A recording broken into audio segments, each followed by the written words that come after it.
بسم الله الرحمن الرحيم الحمد لله رب العالمين والصلاة والسلام على رسول الله وعلى آله وصحبه وسلم.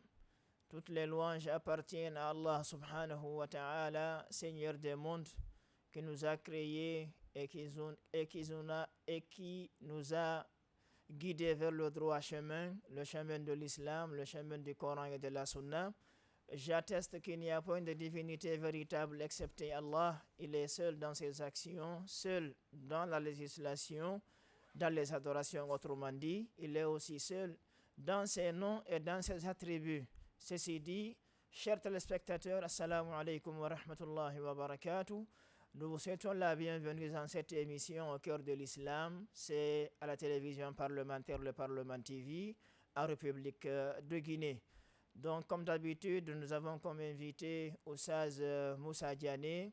C'est lui le directeur de l'école Al-Ihsan. La bienfaisance, c'est dans la commune de Ratoma. Il est également aussi enseignant à l'Université générale Lansana Conté de Sonfonia. Et nous débattrons aujourd'hui dans ce numéro et dans cette émission de l'héritage qu'on avait commencé. On avait abordé la fois passée la définition de l'héritage en touchant ses conditions, ses causes et ses empêchements. Et aujourd'hui, par la grâce d'Allah subhanahu wa ta'ala, nous allons aborder avec lui les héritiers et les héritières. Chers invités, assalamu alaikum wa rahmatullahi wa barakatuh. C'est vraiment un honneur et un plaisir de vous recevoir dans cette émission parlant de l'islam au cœur de l'islam. On avait défini l'héritage et nous voulons un briefing sur les causes, les conditions, les présupposés, ainsi que les empêchements avant de détailler les héritiers et les héritières. Bismillah, alhamdulillah, wa sallallahu wa sallam ala nabina Muhammad. Les louanges appartiennent à Allah, le Seigneur de l'univers, le Maître du monde. Que sa grâce et sa faveur soient sur le prophète Muhammad alayhi wa sallam, sur sa noble famille, ses compagnons et surtout ceux qui suivront leur guide jusqu'au jour du jugement dernier. Et effectivement, nous avons parlé la fois passée, nous avons abordé le thème lié à l'héritage. Nous avions un rappel dit que l'héritage en islam consiste en des règles relatives au partage de ce que le défunt, de ce que quelqu'un décède laisse derrière lui. Ça peut être des animaux, argent en espèces, des terres, des parcelles de terre et ainsi de suite. Les règles divines révélées dans le Coran, mais aussi dans les hadiths du prophète Muhammad sallallahu alayhi wa sallam, des règles révélées à ce partage, c'est ce qui est appelé en islam l'héritage ou bien ilmul fara'id, ilmul miras, un rappel. Donc l'héritage est une discipline à part entière. C'est une discipline à part entière déjà qui a une grande importance, qui occupe une place presque, s'il faut dire, de choix en islam. C'est dans un hadith, quitte à savoir maintenant l'authenticité du hadith, qui dit que l'héritage est la moitié du savoir. Le hadith, quoi qu'il est jugé faible, mais ce hadith dit cela, que l'héritage est la moitié du savoir. Tout le savoir en islam, la moitié consiste en des connaissances liées à l'héritage. D'accord. Les causes de l'héritage? Les causes de l'héritage, ça sont encore que ce partage, il est obligatoire. Rappel, il est obligatoire de partager le jugement de l'héritage. Oui. C'est qu'il est obligatoire de partager l'héritage en accréditant, en assignant aux ayants droit leur part désignée par Allah dans le Coran et dans les hadiths du prophète Mohammed sallallahu alayhi wa sallam. Ça, c'est obligatoire. De dire les rijal nasibum mimma للرجال نصيب مما ترك الوالدان والأقربون وللنساء نصيب مما ترك الوالدان والأقربون مما قل منه أو كثر نصيبا مفروضا تلك حدود الله. Ces versets pareils sont nombreux qui stipulent tous, qui parlent tous de la nécessité et de l'obligation de partager l'héritage après le défunt. Et celui qui ne le fait pas, qu'il s'attende à des sanctions, à moins que Dieu ne lui pardonne ses péchés. Celui qui ne fait pas cela, qui déroge à ces règles-là et qui refuse de partager, ou bien qui partage l'héritage de façon injuste, qu'il s'attende à des sanctions au jour du jugement dernier de la part d'Allah Azza wa Jal. Par rapport aux causes, ce qu'on va appeler ici al-asbab, c'est-à-dire al-asbab, ça veut dire les liens qui doivent d'abord préexister entre vous et quelqu'un qui décède pour pouvoir prétendre à hériter de lui. C'est qu'on hérite de quelqu'un lorsqu'il y a un lien un lien qui nous lie. Un lien qui nous lie, c'est dans ce sens-là qu'on peut prétendre hériter de quelqu'un. Premièrement, c'est d'abord, nous avons le mariage. vous devez être l'époux ou l'épouse du défunt pour penser à hériter de lui, pour que vous ayez droit d'hériter de lui. Donc s'il faut dire le droit successoral, c'est-à-dire le droit, la qualité que vous devez, le statut que vous devez occuper, la qualité que vous devez avoir pour pouvoir hériter de quelqu'un. Soit vous êtes son mari ou bien son épouse. Ça c'est un. Deuxièmement, le lien conjugal alors. Le lien conjugal, voilà, le lien conjugal légal, le mariage légal. Voilà, ce n'est pas une rencontre fortuite, une rencontre, en tout cas comme nous le savons dans la nature, ce n'est pas ça. Le mariage a des règles en islam. Donc le lien qui respecte ces règles conjugales en islam est appelé le mariage. Et en effet, cet époux, cet homme qui a respecté les règles du mariage pour épouser une femme est appelé le mari. Et cette dame aussi, cette femme épousée est appelée l'épouse en islam. Donc les mots et les concepts ont leur valeur en islam. Et leur signification. Ont leur signification, les règles. Voilà. Donc c'est soit vous êtes le mari, ou bien vous êtes l'épouse, ou bien vous êtes l'époux du défunt ou de la défunte. Ça c'est un. Deuxièmement, un lien parental. Vous devez être lié au défunt, à celui qui décède, qui a laissé des biens. Vous devez être lié avec lui par une relation parentale.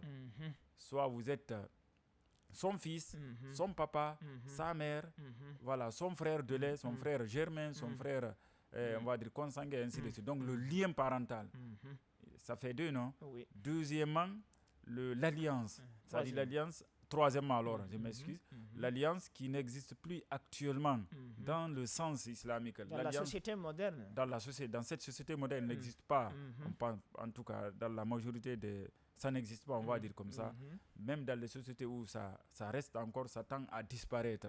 L'alliance, c'est ce lien que vous avez avec quelqu'un que vous avez affranchi, que vous avez racheté à l'esclavage. Vous avez été à la base, à la cause de son rachat. Il était esclave quelque part, par exemple. Vous êtes venu, vous avez donné de l'argent ou autre chose, en tout cas, vous avez pu le racheter.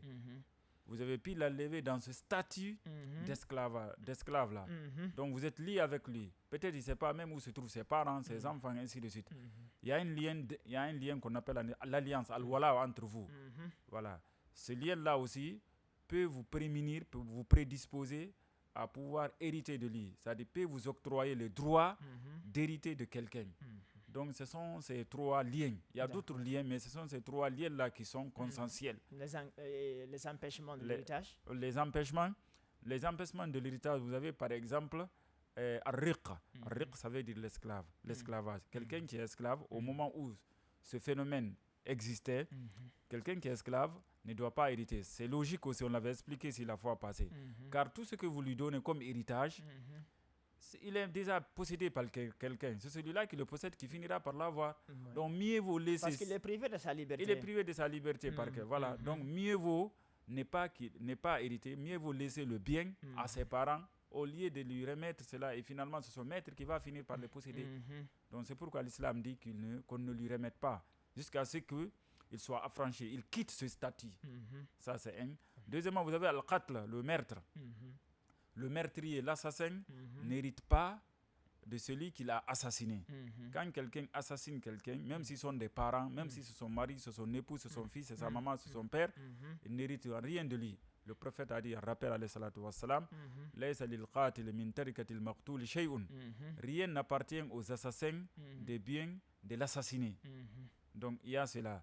Il y a aussi ikhtilaf din, la divergence des religions.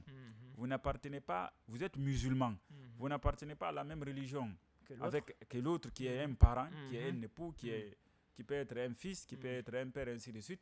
Quand il décède, il n'y a pas de lien, il n'y a pas de lien successoral entre vous. L'un n'hérite pas de l'autre dans le droit islamique. En islam, chez Allah Azza wa Jal. Le prophète, un hadith existe aussi par rapport à cela aussi. On avait dit ça aussi la fois passée. La yarsul mu'min muslimul kafir ou al-kafir muslim. On avait dit cela ici. Ensuite, vous avez aussi az-zina, la fornication ou l'adultère. La fornication ou l'adultère, c'est-à-dire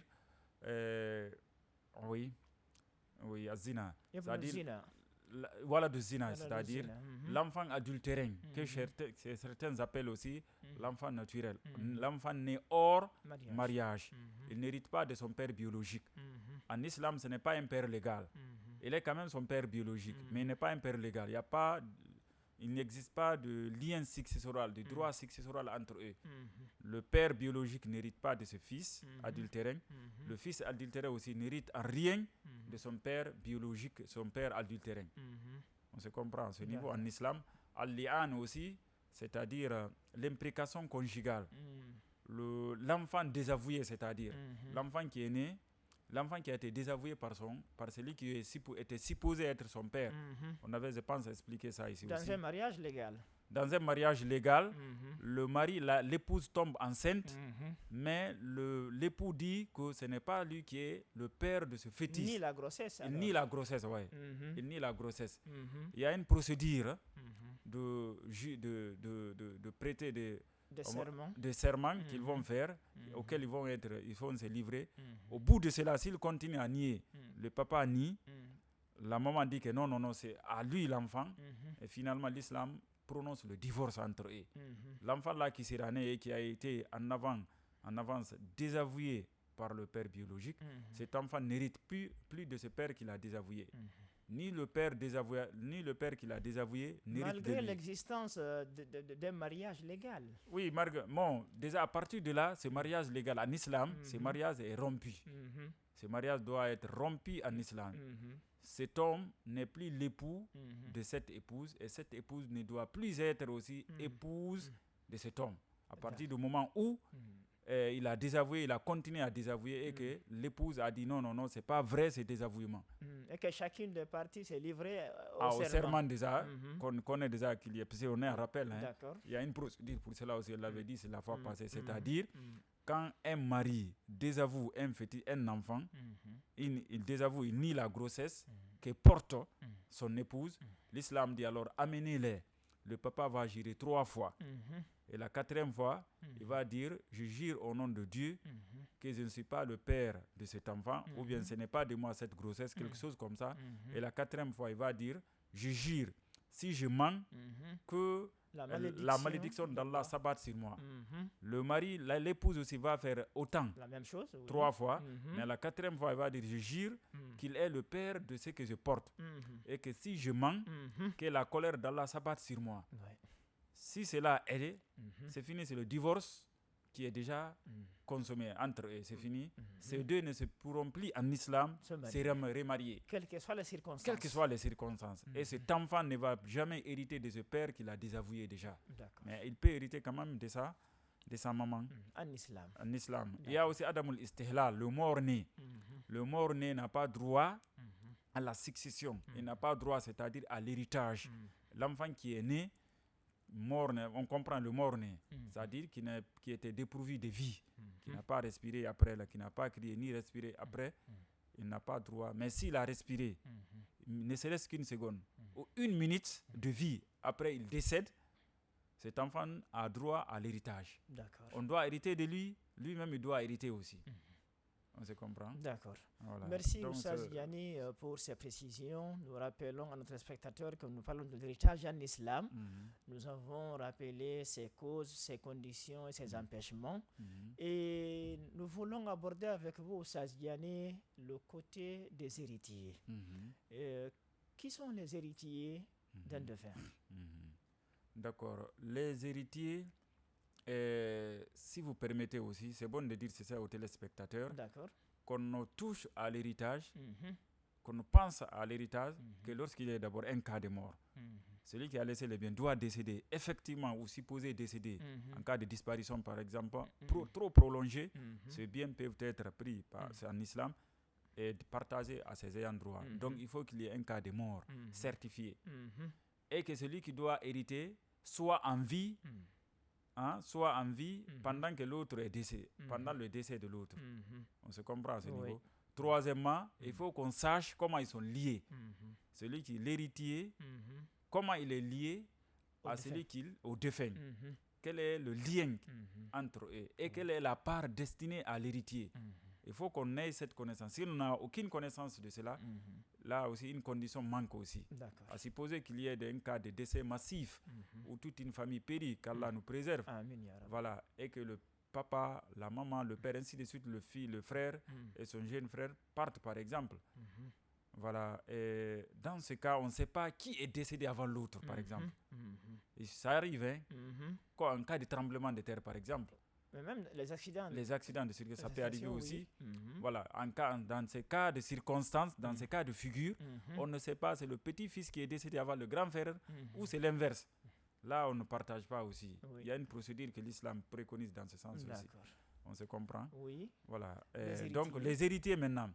Les héritiers sont de deux catégories. Il y a la catégorie mâle, les héritiers mâles, et les héritiers femelles. Le tout fait à peu près 24 à 25, le tout. Personne. En dehors de ces 25, personne ne doit prétendre hériter de quelqu'un, de quelque chose. Parce qu'il ne fait pas partie de ces 25. Vous voulez me faire comprendre par là que les héritiers sont dénombrés, sont listés. Sont listés, effectivement, ils sont nommés, sont désignés, effectivement.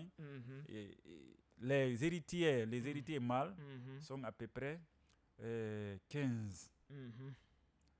14-15, ça va dépendre des versions. Hein? 14-15, on va dire 15. D'accord. Les héritiers mâles. Les héritiers femelles sont 10. Donc le total fait 25 déjà. 25 personnes. Voilà, 25 personnes. Mais commençons maintenant par les héritiers mâles. Les héritiers mâles, nous avons là aussi 3 catégories, c'est-à-dire le mari, l'affranchi, les parents. Dans la catégorie des héritiers mâles. Le mari, ça c'est un. Oui. Voilà, donc le mari, celui qui décède, celle qui décède, laissant derrière elle un mari, un époux, cet époux a droit à son héritage. Ça dépend. Les parts, peut-être, on aura la chance d'aborder les parts destinées à chacun. Donc, mais le mari a une part. D'accord. Ça, c'est un. Deuxièmement, l'affranchi.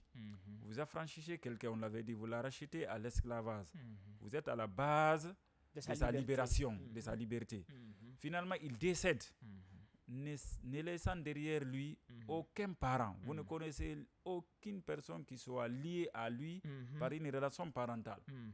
Voilà, cet affranchi-là, vous qui l'avez affranchi, vous qui êtes à la base de sa liberté, l'islam dit que vous avez son wala. Son wala, ça veut dire que ce droit successoral vous appartient.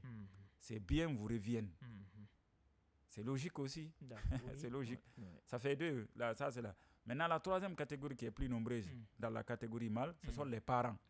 Chez les parents, vous avez les ascendants, vous avez les descendants, vous avez les frères et les oncles. Donc, les ascendants, c'est ceux dont vous êtes issus. Al-Usul, c'est-à-dire votre père, votre grand-père, et ainsi de suite, dans la lignée mâle. Aussi longtemps que cette ligne se prolonge. Il y a un lien successoral entre vous, c'est-à-dire tu dois hériter d'eux et eux aussi peuvent hériter de toi. D'accord. Voilà, donc le père, le grand-père, le grand-père du père, l'arrière-grand-père du père, et ainsi de suite. Toujours dans la lignée masculine. Merci. Voilà. Vous avez les descendants. Ce sont les hommes qui sont issus de nous, de vous, mais qui soient des hommes, donc qui soient des héritiers mâles, c'est-à-dire votre fils, le fils du défunt, le fils de son fils, le fils du fils de son fils, son arrière-fils, aussi éloigné soit-il, s'il reste en tout cas lié au défunt par une succession, par la succession de mâle, par la succession des hommes de mâle. On se comprend? Donc, il y a cela. Il y a aussi les frères. Les frères et les oncles. Mais les frères, ce n'est pas n'importe quel frère qui hérite. Sinon, c'est élargi. Hein? La famille, la fraternité, elle est très élargie. C'est votre frère germain, le frère germain du défunt. Ce frère germain, c'est celui-là avec qui il est de même père et même mère. Ça, c'est son frère germain. Un frère de même père et de même mère. C'est le frère germain. Lui, avec le défunt, il y a une relation, il y a un lien, il y a un droit de succession entre eux. Il se succède l'un de l'autre, il s'hérite, j'allais dire. L'un peut hériter de l'autre et vice-versa, s'il laisse des biens, de l'argent. Le frère consanguin. Le frère consanguin, c'est celui-là qui est de même père que le défunt. Fodé est décédé, laissant derrière lui Ali qui est son frère, consanguin, ils sont de même père.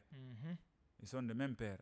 Alors le 2, si c'est Ali qui décède, Fodé peut hériter d'Ali parce qu'il est de même père qu'Ali. Donc c'est un frère consanguin. Il y a le frère utérin. Le frère utérin, c'est celui-là qui est de même mère que le défunt.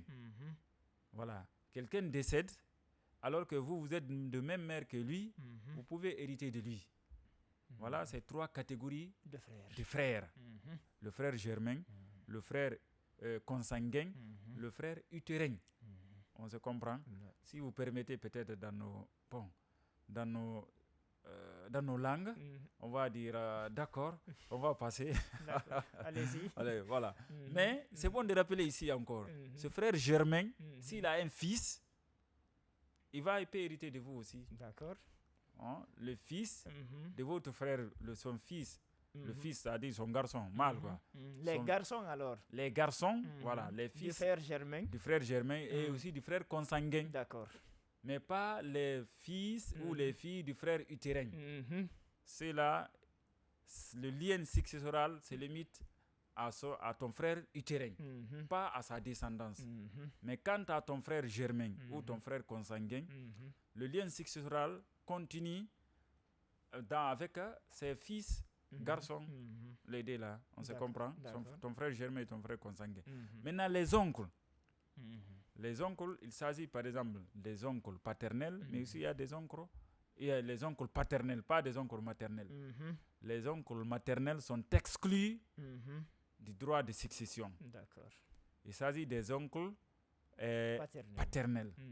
Voilà. Tout comme les tantes aussi. Les tantes paternelles et les tantes maternelles sont aussi exclus du droit successoral, de la succession en islam. On se comprend. Maintenant, les oncles paternels, ce soit ton oncle paternel, c'est-à-dire germain, ou aussi du papa, ou consanguin. Qu'est-ce que ça veut dire? Ton oncle germain, c'est celui-là qui est de même mère et de même père que ton père. Celui-là, quand il décède, tu as droit à hériter de lui. On se comprend. Son fils également, garçon aussi. Le fils de ton oncle germain aussi. Il y a un lien successoral entre vous. On se comprend. Donc, on rappelle que ton oncle germain, c'est celui-là qui est de même père et de même mère que ton père. Voilà. Maintenant, il y a l'oncle consanguin. L'oncle consanguin, c'est celui-là qui est de même père seulement avec ton père. C'est ton oncle consanguin. Lui aussi, il y a un lien successoral entre vous. Tu peux hériter de lui, tout comme lui aussi peut hériter de toi. Également son fils garçon aussi. Son fils garçon, parce que nous sommes dans la catégorie mâle. Voilà, de façon résumée, en grosso modo, les héritiers mâles. On se comprend? D'accord. Oui. D'accord. Donc, je voudrais aussi vous poser une question, parce que dans la société, est beaucoup liée à la tradition qu'à la religion.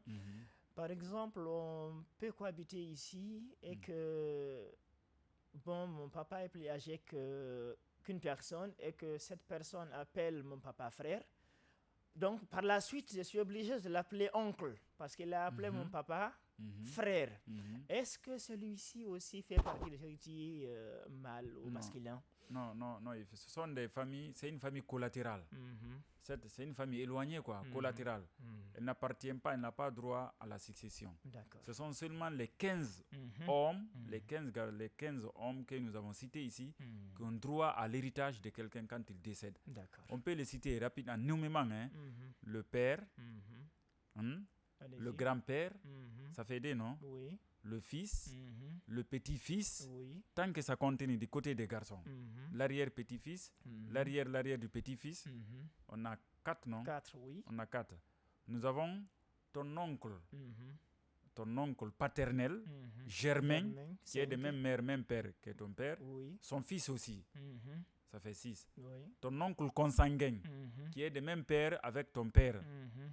Ça fait 7. Son fils aussi, garçon. Oui. Ça fait 8, non? Oui. Voilà. Venons à ton frère germain. Ton frère qui est de même père et même mère que toi. Que le défunt, par exemple. Oui, ses fils aussi. C'est son fils garçon aussi. Ça fait 10. 10, oui. Maintenant, ton frère consanguin. Le frère consanguin du défunt. Oui. Voilà. Ça fait 11. son fils garçon aussi. Ça fait 12, non? Oui. Ça fait 12.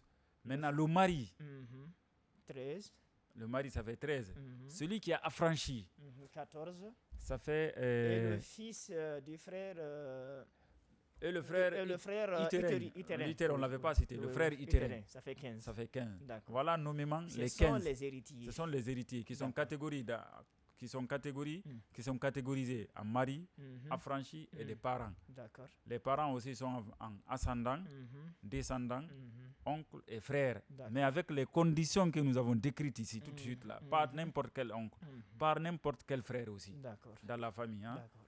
Oui. C'est vraiment explicite et tangible. Oui. Et les héritières aussi, vous avez dit, elles sont au nombre de 10. De 10. Les héritières sont au nombre de 10. Qui sont-elles? Vous avez premièrement l'épouse. L'épouse légale. L'épouse, c'est-à-dire dans le sens islamique, c'est celle-là que vous avez épousée en respectant les règles, en demandant mariage à sa famille, en la demandant à sa famille, son père par exemple, et que le mariage suive le pacte préconisé par, en tout cas, l'islam. En donnant la dot, en tout cas ces règles, la demande, les témoins, ainsi de suite. Donc à l'issue de cela, le lien là devient un lien conjugal autorisé en islam. Donc cette femme est votre épouse et l'épouse du défunt. Quand cet homme décède, la femme, son épouse, a droit en héritage. Même si elle n'a pas d'enfant pour ce mari-là. Même si, j'allais vous poser cette question. Même si elle n'a pas d'enfant. Parce que dans la tradition, une femme qui n'a pas un enfant pour son mari n'hérite pas. On l'exclut. Et donc, on l'a dit toujours d'abandonner même le foyer conjugal, la maison commune. C'est une injustice flagrante qui gangrène aujourd'hui nos sociétés de Manding, de Fouta et ailleurs aussi. Et je connais beaucoup de familles. Ça existe, ça ne finit pas. Dès que la femme n'a pas d'enfant, et c'est fini, c'est ses oncles, les frères du défunt, les oncles du défunt. Et même dans certaines familles, même si elle a une fille, elle n'a pas droit à l'héritage aussi. Tout ça sont considérés des cas d'injustice. Je vous dis, cher Ouri, vous mariez quand le défunt, celui qui décède, marie une femme par exemple, il la marie ce matin-là. Le matin à 8h, le mariage avant même qu'on ne sorte de la mosquée. Avant qu'il ne sorte de la mosquée, le mariage étant scellé et que le mari décède, cette femme a droit à l'héritage. Ils ne se sont pas retrouvés à la maison. Ils n'ont pas quitté la mosquée encore. L'imam a fini de faire les bénédictions finales. Le mari sort, il décède. Dès qu'il décède, s'il reste 30 milliards, ces 30 milliards-là, cette épouse a une part. Cette mariée a une part. Cette mariée a une part de l'héritage. Le 8e. Si c'est 8 milliards, 1 milliard revient à cette épouse-là. Si se trouve que ce mari a laissé des enfants. Oui, a laissé bien sûr des enfants. Oui. Le 8e avec les enfants et le 1/4. Le 1/4, si ce mari n'a pas d'enfant. Vous voyez? Oui. Maintenant, imaginez quelqu'un qui n'a pas, une femme qui n'a pas eu d'enfant pour un homme. Finalement, on l'exclut. Alors qu'elle pouvait avoir 1 milliard. Elle pouvait avoir 8 milliards, 10 milliards. Mais c'est une injustice très flagrante qui se font. Allez-y. Bon, ensuite, on a cité l'épouse. Oui. On a aussi la femme affranchissante. La femme affranchisseuse, c'est celle qui a affranchi. Si une femme, par magnanimité, par générosité, trouve quelqu'un en état d'esclavage, il donne de l'argent, il la rachète. S'il la rachète et que cette personne rachetée décède, sans qu'on ne connaisse autour de lui un entourage familial, ses biens reviennent à cette femme qui a été à la base de sa liberté. C'est aussi logique. D'accord. On a deux, non? Deux, oui. Nous avons les ascendantes. Les ascendantes, ça veut dire la maman du défunt. La maman du défunt a droit à l'héritage de son fils. Sa mère alors? Sa mère, donc voilà, la mère du défunt, effectivement, la mère du défunt. Sa grand-mère aussi. Oui. C'est-à-dire la mère de sa mère. La mère de sa mère aussi. Ainsi de suite. Ainsi de suite, mais seulement avec une exclusivité féminine, sans qu'il n'y ait une interruption par un mâle, par un grand-père, par un mâle, par un grand-père par exemple, par un grand-père. Tant que c'est la lignée femelle, des femmes effectivement du côté de la maman. Votre mère, la mère du défunt, sa grand-mère, la grand-mère de sa mère, la règle, ainsi de suite. On a, mais aussi la mère de votre papa, votre grand-mère paternelle, la grand-mère paternelle du défunt. Voilà, il y a un droit de succession aussi entre vous, à l'héritage. Vous héritez d'elle, elle aussi, elle peut hériter de vous. Donc, la mère de votre papa, donc votre grand-mère paternelle. On se comprend à ce niveau. Voilà. Donc, il y a, ça, ce sont du côté des ascendantes. Maintenant, il y a les descendantes. Hein, il y a les descendantes aussi. Vous, la fille du défunt. La fille du défunt a droit à son héritage aussi. Là aussi un problème dans il y a la un problème aussi. Oui. C'est la pourquoi fille aussi est exclue. C'est pourquoi, cher Ouri, je voudrais vous rappeler ceci. Les gens pensent qu'il y a des gens, par ignorance ou par jumelage, par le fait d'identifier la tradition à l'islam, finit par conclure que l'islam blesse, l'islam porte préjudice à la femme, l'islam marginalise la femme. Mais ils ne savent pas, ils ne connaissent pas l'islam. Alors que l'islam a trouvé une femme marginalisée, elle a été élevée au grade par l'islam. Oui, c'est cela. C'est un cas pratique ici. En Arabie, au moment où l'islam venait, il se trouve que les filles, comme c'est le cas dans beaucoup de sociétés, les femmes n'avaient pas droit à la succession.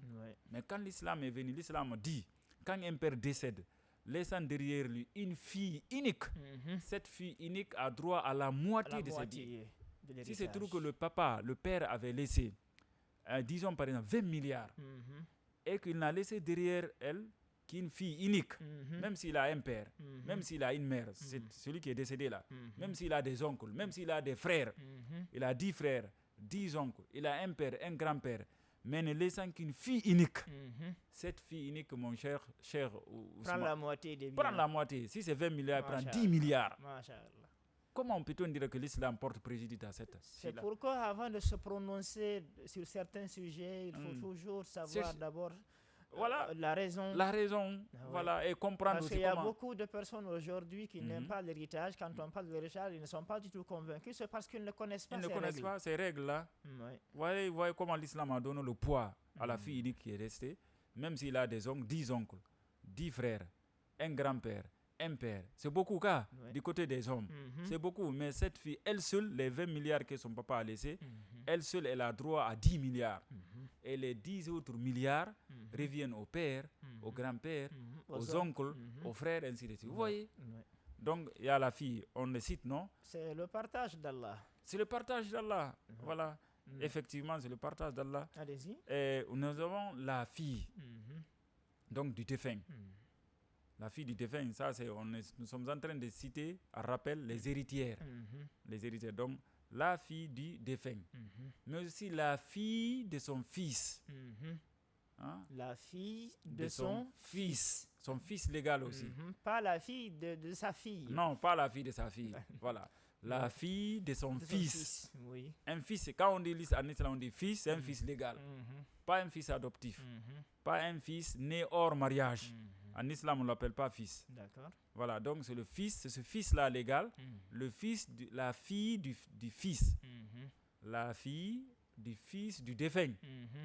Donc, ça, c'est une femme aussi, non? Oui. Voilà. Ou bien la fille de son arrière-fils. Toujours, si se trouve que cette fille, sa petite fille-là, quel que soit son éloignement, si elle se trouve liée au défunt par une chaîne masculine jusqu'à elle, elle a droit à l'héritage de son grand-père, là, arrière-grand-père. Là. On se comprend? C'est comme vous, cher Ouri, par exemple. Disons que vous ayez une fille. Votre père, le père de votre père, le père de celui-là, le père de celui-là, le père de celui-là, aussi lointain soit-il, votre fille-là peut hériter de cet énième grand-père parce que la chaîne, elle est masculine jusqu'à elle. Oui. Vous voyez comment l'islam protège la femme en général. Voilà. Donc il y a aussi la sœur du défunt, sa sœur germaine. Sa sœur germaine, c'est cette sœur avec laquelle le défunt est de même mère et de même père. La sœur aussi consanguine aussi, la même chose aussi. La sœur utérine aussi. Vous voyez? Venons à un exemple ici à ce niveau aussi pour vous montrer que l'islam ne porte pas préjudice à la femme. Quelqu'un qui décède et n'a laissé qu'une sœur germaine.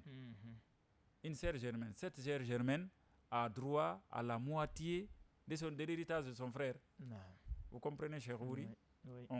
Donc la sœur germaine, la sœur consanguine, mais aussi la sœur utérine. Voilà. Oui. Bon, c'est entre autres les héritières. Les héritières, elles sont 10. On peut les citer à rappel rapidement. Allez-y. Nous avons la mère, la grand-mère maternelle, la grand-mère paternelle, c'est bon. La fille du défunt, la fille du défunt, la fille du fils du défunt. Oui. Nous avons la sœur Germaine. Germine, oui, merci. La chère, Germaine du moins. La chère Germaine, la sœur consanguine, la sœur utérine, l'épouse et celle qui a franchi. D'accord. Donc le total nous fait 25 personnes. 25 personnes. Qui donc, sont 10, citées par le Coran et par aussi la sunna du prophète Mohammed qui doivent hériter les biens du défunt en islam. En islam, oui. D'accord. Donc, merci beaucoup pour ces précisions, Oustaz Diané. Nous rappelons que notre invité est enseignant-chercheur à l'université générale Lansana Conté de Sonfonia. Il est également aussi le directeur de l'école d'Alexandre de la Bienfaisance, c'est dans la communauté de Ratoma, à Kobaya. Nous l'avons dans cette émission, nous parlons de l'héritage parce que nous savons les problèmes qui sont vraiment liés à l'héritage dans nos différentes familles et aussi dans la société. Donc, nous appelons aussi nos frères musulmans et nos sœurs musulmanes à apprendre et à chercher à connaître les enseignements et les orientations d'Allah subhanahu wa ta'ala, car cette religion est venue légiférer et organiser la société, que ce soit entre créateurs et créatures, les liens entre Allah subhanahu wa ta'ala et sa créature, nous les humains et les djinns, et aussi les relations interhumaines. Tout a été organisé. Avant même la naissance de la personne, jusqu'à sa tombe, tout a été planifié, organisé, donc lié à des règles sociales. Qui ont pour but de donner aux gens une vie meilleure et agréable sur cette terre, afin qu'aussi le paradis soit le demeure de tout un croyant. Et on ne peut pas connaître cela ou avoir cela si on ignore la religion d'Allah subhanahu wa ta'ala. Et par cette émission ou par ce sujet, nous avons compris que l'islam ne se limite pas à la prière. L'islam ne se limite pas au pèlerinage. L'islam ne se limite pas au jeûne du mois de Ramadan. C'est au-delà du cadre culturel, du cadre de la mosquée. C'est aussi les relations. C'est les relations sociales. Nous avons compris aujourd'hui comment l'islam a organisé l'héritage en donnant les causes, les conditions, les empêchements, les héritiers, les héritières. Tout ça là, c'est pour que chacun ait son droit. Et que l'injustice soit bannie dans la société. Oustaz Diané, nous sommes vraiment pris par le temps. Et quel est votre mot de la fin?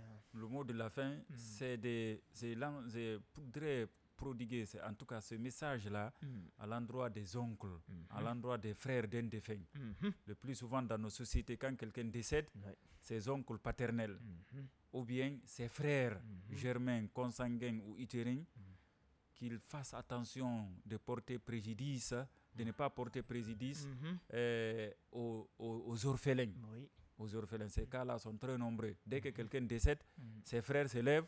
C'est comme si c'est à eux tous les biens laissés par le défunt. Ils privent les enfants, c'est eux qui gèrent les biens, c'est eux qui savent comment ça se fait, c'est eux qui disent être en tout cas héritiers légaux de l'épouse, de la veuve.